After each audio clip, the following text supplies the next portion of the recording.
I imagine as you've wrapped your mind around the space of gaming and Gen Z, you're probably just seeing all of the innovations taking off left and right.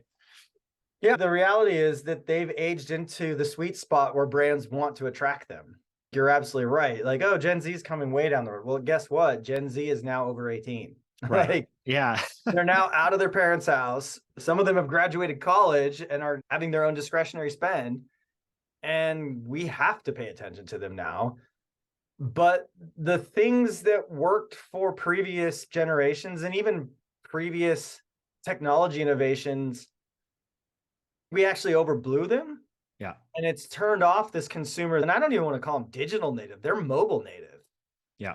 They grew up on a phone, not even on like a laptop. So they're like tablet and phone based. And so the whole notion of interruptive advertising is one of the biggest turnoffs to that audience.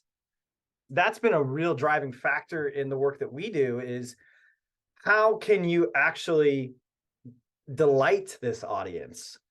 Because force feeding behaviorally targeted ads to them is actually, I would argue, a net negative towards a brand.